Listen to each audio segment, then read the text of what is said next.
Back when I was a broke college student who received zero financial education from his parents, the only question that bothered my mind was, how on earth do these rich people make billions of dollars?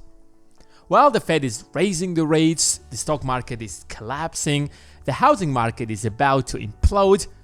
This guy makes $32 billion.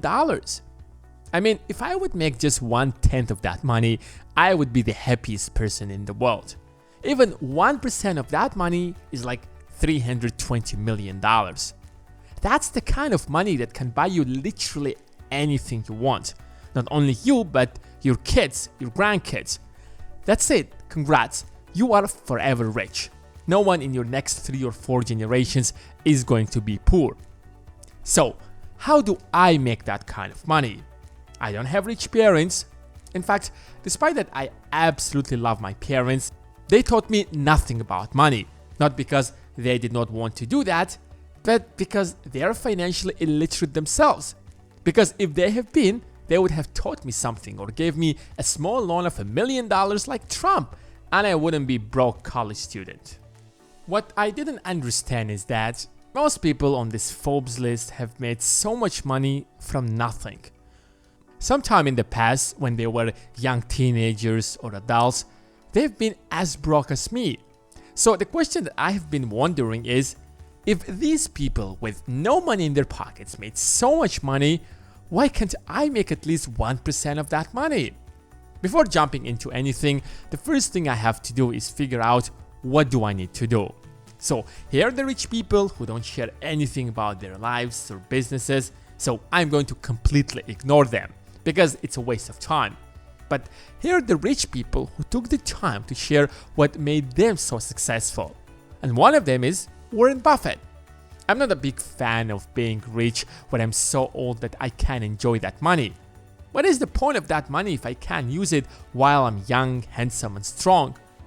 There is no point of making money if you're not going to use it on yourself, your family, or the causes you believe in.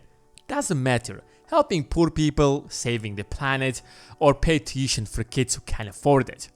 But if I can make a few $1 million while I'm young, following his advice, the rest, I will figure it out. So I bought a bunch of books about Warren Buffett. I went online and started reading his letters, watching his interviews, speeches, and whatever I could find. I was surprised that becoming rich is often not repeating stupid, dumb mistakes. If you just avoid some fundamental mistakes in your life, you're going to be rich. It sounds so simple that it feels like a scam. But I decided to give it a shot. Surprise, surprise, I did not become a billionaire.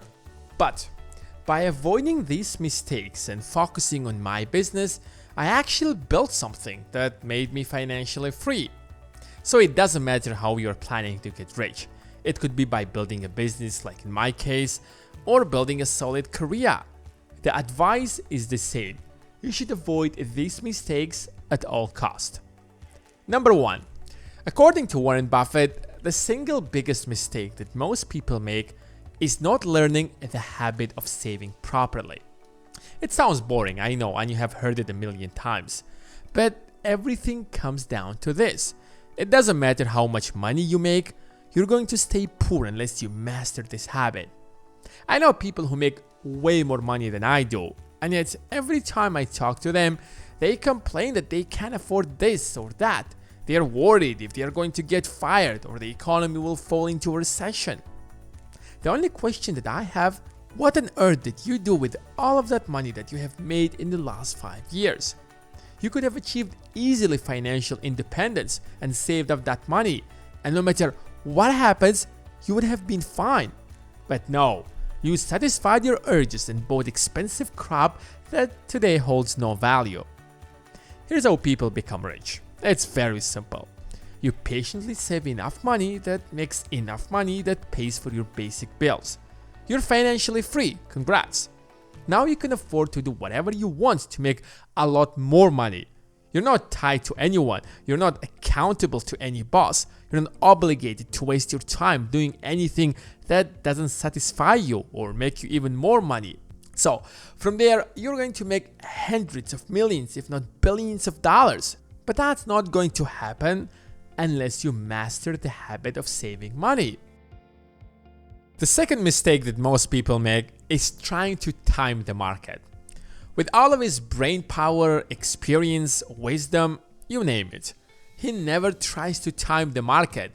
And then you have these 20-year-old kids who barely saved up a few $1,000s are trying to make millions of dollars by timing the market and calling the people who actually made billions of dollars fools. When there is a market rally, they're laughing because everything is growing. And then out of nowhere, the market collapses and they lose everything because they have bet everything they have saved. They avoided the first advice: save money. Don't gamble that money. Your job is to build capital and not play with it trying to time the market. When I got into the stock market for the first time, I did this mistake multiple times. Although I did make some money, but I have lost a lot of money too. I didn't even break even, I guess. So the question is, what kind of stocks do you have to buy? That takes us to the next point. If you aren't thinking about owning a stock for 10 years, don't even think about owning it for 10 minutes. Nowadays, people throw their life savings on something just because everybody talks about it, just because it's trending, just because it's cool. Yo man, you barely saved that money. How could you possibly throw it into something you barely know anything about? Did you read its financial statements? Did you analyze its income statement? Have you seen their latest cash flow?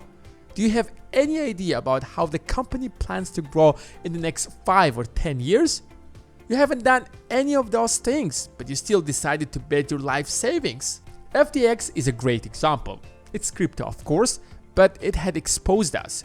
We are willing to throw our money blindly into something we have no idea about and then blame Wall Street for everything. Where was your due diligence? So before you invest in anything, are you confident enough to hold that investment for 10 years? Be it a business, real estate, stock, or crypto? Trust me, the answer is going to be no in 9 out of 10 cases. You have no idea how much money you're going to save. The next one is simple, and yet people fall for it every single time. Avoid debt at all costs. It's true that debt can be pretty helpful in some cases, but a lot of people don't have the discipline to handle debt. Leverage gives you all those options, but a huge number of people actually go broke because the reality did not match with their plans. But because they have been leveraging their positions, that single trade or that single deal destroyed whatever was left of their wealth. If you're smart, you're going to make a lot of money without borrowing. And I did not even mention the credit card debts. If you're borrowing money at 18 or 20%, you're guaranteed to go broke. You're not going to make it. So if you have any kind of credit card debt, the first thing you should do is pay off that debt. And finally, anything you invest in yourself will get back tenfold. I hear this all the time. What stock should I buy? What properties should I buy? Where should I invest my money? Let me ask you a genuine question. When was the last time you invested in yourself? I'm not talking about you buying one single book on financial education 3 years ago. If we take out school and college, how much money you actually put into developing yourself? That's the problem with most people. They're ready to throw money into the stock market without having any clue or whatsoever besides watching someone online telling them to do so and so. But they hesitate to go to a webinar to improve their social skills or accounting class to learn to read financial statements. You are a project. You are a project of your own. What you make out of yourself at the end of the journey is what matters the most. So don't ignore yourself. Start by investing in yourself, in your skills, in your comfort, in your peace of mind. Thanks for watching, and see you in the next one.